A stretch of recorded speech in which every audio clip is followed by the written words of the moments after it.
नमस्कार।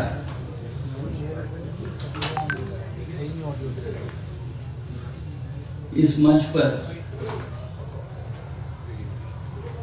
ऐसे दिग्गज लोग बैठे हैं और इसलिए बैठे हैं वो कभी किसी से डरे नहीं।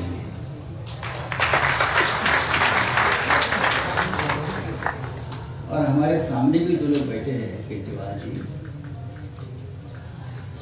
वो भी हिम्मत वाले लोग हैं। आदरणीय कपिल सिब्बल जी, माननीय अरविंद केजरीवाल जी,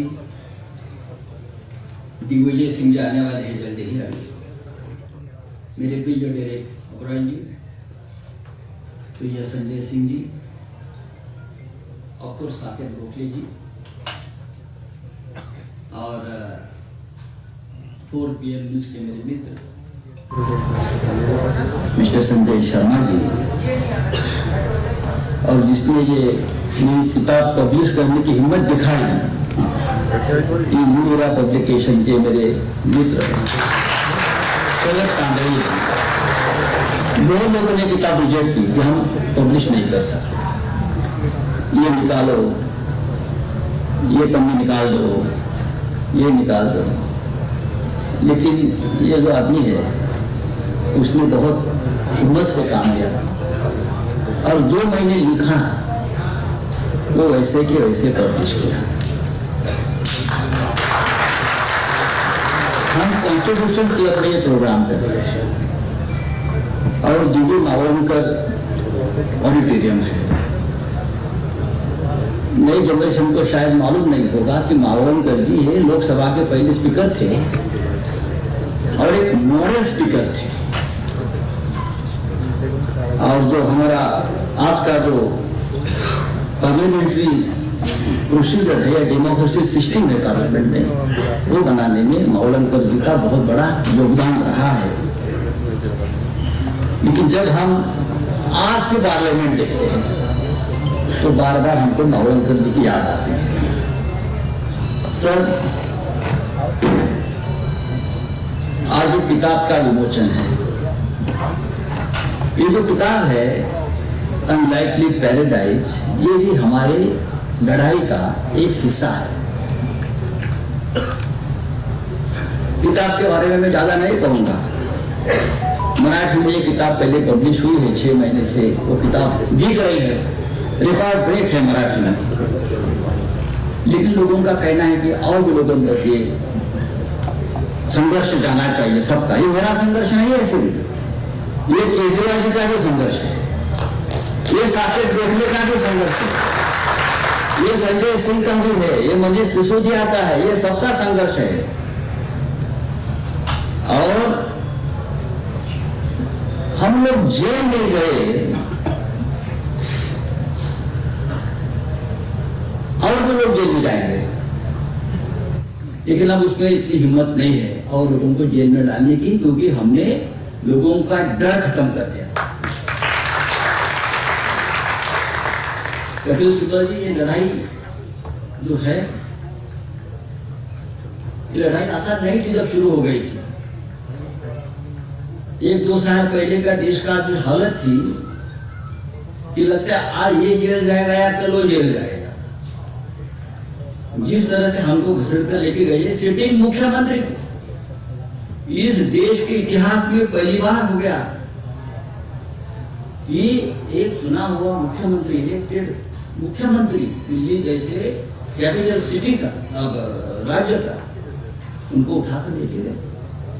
हेमंत सोरेन को उठाकर लेके गए। मंत्री हमारे महाराष्ट्र के गृह मंत्री को लेके गए। हमारे जैसे member of parliament Sanjay Singh, Saket Gokhale, ये सभी को जिस प्रकार से उठाकर लेके गए और जेल में 6-6 महीने के साल तक हमको रखा, ये सभी का जो बुक में जो है, किताब में जो लिखा है, आप सभी की व्यथा और वेदना है। लेकिन उसमें हमारा रोना नहीं है, हमारा संघर्ष है। हम रोए ना। जब मराठी में किताब पब्लिश हो गई तो उद्धव ठाकरे ने बहुत इंपॉर्टेंट बात कही थी कि ये किताब में संजय राउत तू रो नहीं रहा है, तू बता रहा है क्या हो रहा है। तो कुछ लोग रोते हैं, मुझे खाना नहीं मिला, मुझे पानी नहीं मिला, मैं जमीन पर सोया। अरे जेल में तो ये होता ही, जेल में और क्या होगा? जेल में क्या 5 स्टार होटल का कमरा होगा? नहीं। इसलिए तो हमको जेल में रखते हैं कि हम टूट जाए, हम उद्ध्वस्त हो जाए, हम सरेंडर हो जाए, हम आपके पैरों में गिड़गिड़ाए। लेकिन हम में से कोई भी ये करने से पीछे हटा नहीं, हम सरेंडर नहीं हो गए। और कपिल सिब्बल साहब जैसे हमारे मार्गदर्शक हमेशा हमारे लिए लड़ते रहे। संजय शर्मा जी को इसलिए बुलाया मैंने 4 PM न्यूज के, कपिल साहब आप उनके लिए लड़ रहे हैं। कभी भी उनका चैनल चलता है, अचानक बंद हो जाता है, सरकार ने बैन कर दिया, सुप्रीम कोर्ट से ऑर्डर लाते, बराबर बैन कर दिया। ये कब तक चलेगा? लेकिन हम अकेले नहीं,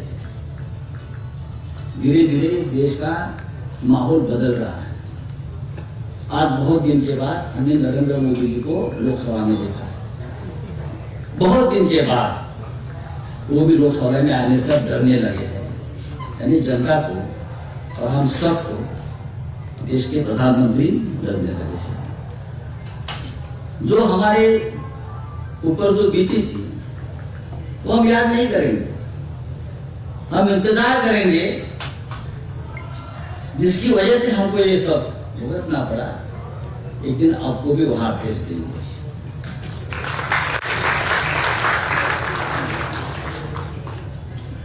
जेल में हमने क्या सीखा?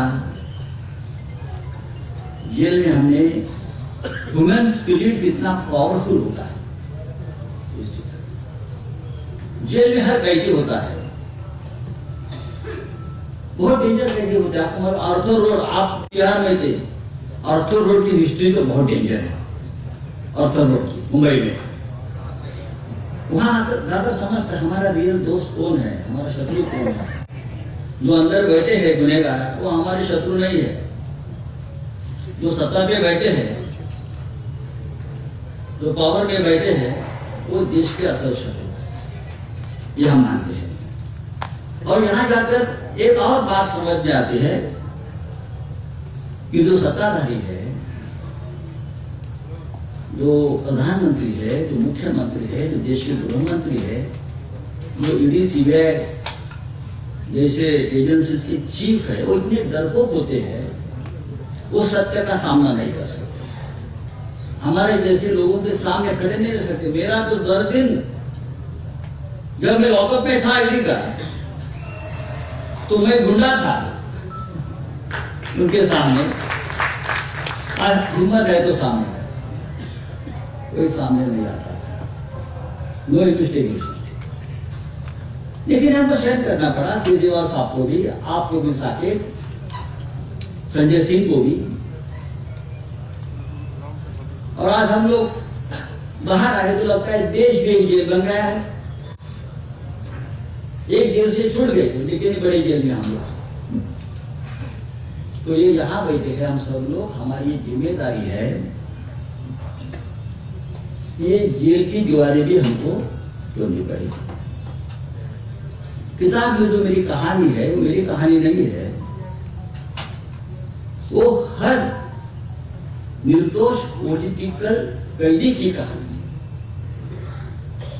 जिसने केंद्रीय जांच एजेंसी में, चाहे सीबीआई चाहे ईडी हो,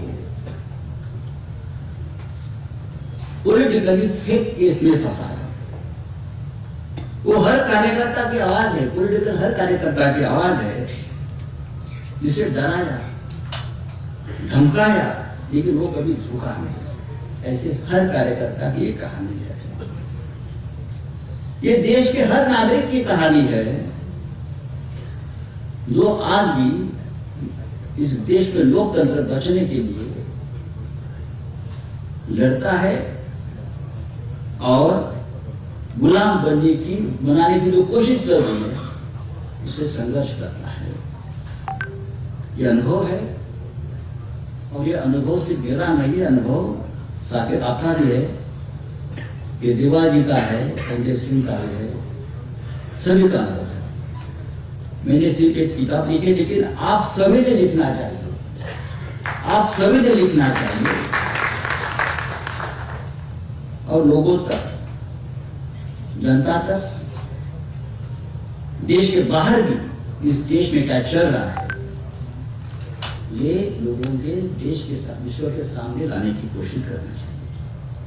मैं आप सभी का आभारी हूँ। कपिल सिब्बल साहब आपका बहुत आभारी हूँ। केजरीवाल जी, संजय सिंह मेरे दोस्त है, डेरेक जी, संजय शर्मा जी, क्या आप इस मंच पर आए, इस किताब के लिए आए। बहुत से लोग आए हैं आपको सुनने के लिए।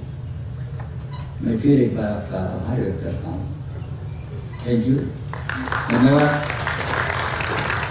जय हिंद, जय महाराष्ट्र।